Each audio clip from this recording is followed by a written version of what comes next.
Hello, Hello, I'm Wayne Anthony, and I'm Jude Savage. and welcome to our channel, Quest. The Search for Truth. And in today's episode, we're going to be discussing with you Cats. lucky or unlucky. Good or bad? Fluff balls of fun. Dark creatures of the night.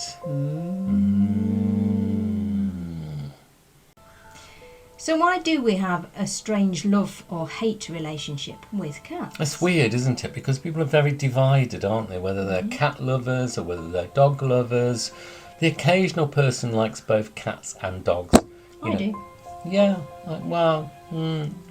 if I had to be a cat or dog person, I'd be probably a cat person. But that's more lifestyle with me, travelling and different things. Cats, you can get people to come in and be with them, and you can get people to care for them whilst you're away. But a dog, I think they need a little bit more attention.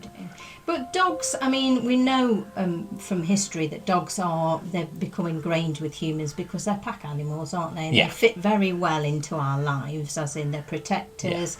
They're working dogs. Yeah. But cats are very different creatures. So how did we really get that relationship with cats? I think it goes back to ancient history with cats, doesn't it? Dogs are pack animals, and they've got alpha males or alpha females, if you like, but cats are a completely different story. I suppose it goes back to ancient civilization where it all began. Yeah, they've actually managed to date this to around 10,000 years ago, would you believe? Probably longer. Probably. That's when, they found a grave in Cyprus with a man who was buried with his cat, and that was around 9,500 years ago. They managed to date that. And Cyprus, obviously, is an island. Yeah, older than the Egyptians. Yeah, obviously they brought cats over to the island as pets. Yeah. Cats became part of our lives as soon as people abandoned that nomadic lifestyle and they settled. And they grew grain, didn't Yeah. they? That's what they did. People grew grain, and when you have grain, then you're going to attract rats and mice, and where you get rats and mice, you're going to get the cats coming in. And the cats were coming in, obviously, eating the rats and eating the mice, and I suppose man saw that opportunistic window to think, hold on a second, they can keep that rat and mice population down and away from our grain, away from our food, and I suppose that's where it really all began. Yeah, it's sort of an equal partnership, isn't it? Yeah. I guess, and that's kind of what it is still today. But cats are like that, aren't they? Yeah. You never own a cat, do you? Oh no, they own us. They own you. They come in and they take over and they own you, and we but that's what the Egyptians did, didn't they? You got the ancient city of Bubastis, where cats were worshipped to the god Bastet. Or Bast or Bastet. Bast or Bastet. So that really became like a deity, really, to them, wasn't it? They became cat-headed goddess. Yeah, there was that special relationship with them that if one of their cats died, they shaved off their eyebrows. Did they? Yeah, so apparently they shaved off their... I don't know didn't why. know that. They shaved off their eyebrows. Who would do that? I know, walking around like that. Why would you do that? With no eyebrows. And then they didn't come out of mourning until their eyebrows grew back, which is understandable. You wouldn't, would you? What, your eyebrow grew back, and you're like, I'm okay now. I'm all right now. I'm so I've got over over the it. cat. I'm over it. It's documented so much in history, isn't it? With the Egyptians, it's in their hieroglyphics. We know the statues, the mummified cats. And Terry Pratchett wrote, cats were once worshipped by the ancient Egyptians, and they have not forgotten this. How true? How true that is. That is so true. So, we said previously, you don't own a cat. A cat owns you. A cat owns you, for sure. And certain breeds are actually more prone to owning you than other breeds. You look at the Siamese breed. Yeah. The Persian breeds, Yeah. Siamese are highly intelligent as well. Well, they're very intelligent, but you will always find... How do you know you've got a Siamese cat? Because it's always between you and something you want to do. Yeah. So if you're on the computer, it's there in front of you. You're reading a newspaper, it's there. A book, it's there in front of you. That's what they're like. Yeah, so we think... they think, I don't think, from research tells us that most of our domesticated cats, as we know that today, are all descendant of the Middle Eastern cat, which is... apologies for pronunciation. I think it's Felis sylvestris libica, which is the Middle Eastern wild cat, and I knew that. I knew that, and I probably pronounced it wrong. And they all are domesticated cats, as we know today, are all ancestors of that wild cat. I mean, we still have wild cats. We do, yeah, Scottish wild cat here in the UK. But cats are a strange breed, aren't they? I mean, they're throughout folklore and magic and mystery, the Irish folklore of the cat she or Kashi, where the fairy cat comes. I mean, I had one just before I moved to the current property. I had a cat that arrived on the patio one night, not in this property, in the property previous, probably a month before. And day one she was there, and I thought, in Irish culture, if a cat, and usually the cat she is black and white, and this cat was black and white, although they can take on any colour. Right, okay. And it was there on the patio in my old house, and I thought, well, I better feed it. And I gave it some food, big mistake. And the next night it was there again. And then, because in my culture, in the Irish culture, if you don't feed the cat she, then it brings ruination and damnation on the house. It's very, very unlucky. So I fed her. And then she returned again and again and again. I put notices out, nobody claimed the cat, and so she came to live with me. I called her Unin, U-N-I-N, and people say to me, what does that mean? It means Unin f***ed, because nobody asked you to come here. And you can't get rid of her? You can't get rid of her, but she's lovely. She is lovely. But again, to harm a cat, they say in lots of cultures, to harm a cat brings nothing good ever came from harming a cat. Always be kind to cats. Always be kind. Because those people that harm cats, and you'll find this, if you know anybody that's ever harmed a cat, hurt a cat, killed a cat even, nothing good comes to them. They usually die in a terrible way, to be honest with you.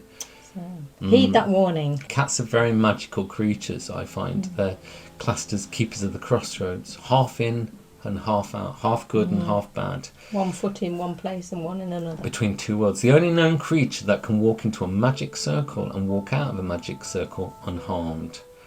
They are truly mysterious creatures, and anybody that's into magic will know exactly what I'm saying here. So, wait. Yes. Why do cats have 9 lives? Ooh, yeah. Where does that come from? No, I don't think a lot of people know this. Probably not.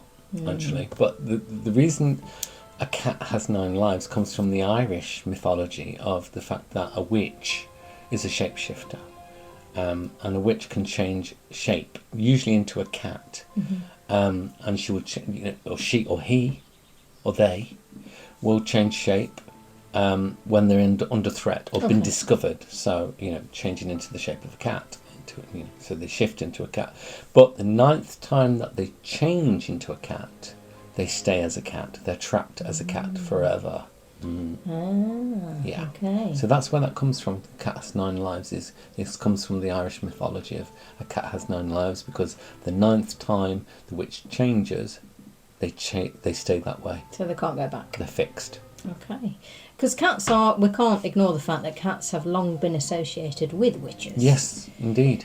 Now, we can go back in time as to where we think this might come from, although it may well predate Lots of theories, this. yeah. But, I mean, in Greek mythology, the goddess Hera, Zeus's wife Hera, transformed one of her servants as a punishment into a black cat. Yeah. Now, that black cat left Hera and then went to work with Hecate or Hecate, however you want to say it. Tomato. And Hecate or Hecate was the goddess of witches or witchcraft, amongst other things. The dark goddess. So that's one theory. The other is, I suppose, there was a whole rise in witchcraft hunts, as we know, across the years, Middle Ages particularly. People were saying things like there's an English folklore about James VI and all that. Definitely. And there's an English folklore in the mid-1500s about there's a man and his son went out hunting and they came across a black cat, ran across their path, and the cat was injured, it was limping, and they followed it, they watched it, and it went into the cottage of this old woman that everybody said, oh, she's a witch. And the next day they saw the woman come out and she was also limping. Yeah. So they were like, oh, well, clearly. Yeah, there's another story, though, isn't there, where it takes the form of the hare and they're hunting and they shoot the hare and shoot it in the foot. Yeah. And then they follow the hare. back, and it jumps through a hole in the cottage, and it's the same as the cat story. Yeah. And then they go into the cottage, and there's an old lady there and her foot is bleeding, and they realise then that was the hare. Yeah, so it's a witch that has Yeah, transformed. or cat. Mm-hmm. Oh. Cats and hares, these mythical creatures are found throughout folklore. Yeah, so I mean, cats are sometimes considered lucky or unlucky. Very lucky. I always think that they're lucky. I mean, I was always taught that if a black cat crosses your path, it's a good omen. Absolutely. Do you know why? But why? Yeah. Because witches were said to have cats, and obviously cats were their familiars. A familiar is an animal that the witch. It can be a toad or a frog or a hare or a hedgehog even. It can be, but it's a familiar that is a demon spirit or that helps the witch, and cats were considered to be familiars. Yeah. So when you go down folklore and you go down the history of that, what happened is people used to believe black cats may still contain some of the magic that the witch imbued upon the actual animal. So that's why it was lucky to stroke a black cat. Yeah. Some cultures, not many though, I'm glad to say, believe that cats are unlucky. I think they're completely lucky. I do. And when you look at modern day science, the megahertz that the cat purrs at, that frequency is known to be healing. And it is we know now through science as well that stroking a cat takes away anxiety. Some people say depression. Stress levels. Stress levels are reduced by stroking a cat. The magnetic energy of a cat's frequency as well. When you stroke the fur, and you get the benefit of that. So I think they're lovely. I don't think, but stroking a black cat, especially a black cat, is said to be lucky, and that's because they once belonged to a witch. And I mean, talking of that, they often find cats as therapy cats we have now. There's often cats in nursing homes because they find that they're bringing they're reducing stress for people with Alzheimer's and things like that. Yeah. And also they cat say, cafes. Yeah. I mean, we know that cats are very good at sensing things. Yeah. So apparently they can sense when somebody's ill or they're dying or they're very stressed, and they'll come and if you find that you've got a cat yourself and they come and lie on you, particularly on your chest, and they purr, it's because they're trying to calm you. They can sense that you're unhappy. Absolutely. And they're trying to calm you down. So they're really lovely creatures. Yeah, like dogs can smell cancer. Yeah. That's a well-known fact now in science. Dogs can smell cancer and certain types of cancer. Prostate cancer, I think, has been one of the more recent ones. And cats, like you said, if they lie on your chest, they're lying on your solar plexus, the main sort of nerve centre, the emotional centre of the body, and they're kind of getting rid of all your angst and your anxiety and your depression. Kind of absorbing that negative energy. Tune into the frequency, but never harm a cat. Yeah. Always be kind to cats. Always. Now, the other thing is that cats, we know that they're mysterious, we know that they're very magical, and they're extremely weird. Otherwise, we wouldn't spend half of our time watching YouTube videos of cats doing strange things. You always end up on that channel, I do. Yeah, do a rabbit hole of just watching cat videos. I'm sure you do too, it's not just us. Usually 3 a.m. Yeah, always. Do you ever find that you lose your cat? Oh, God. And it's I have a house cat.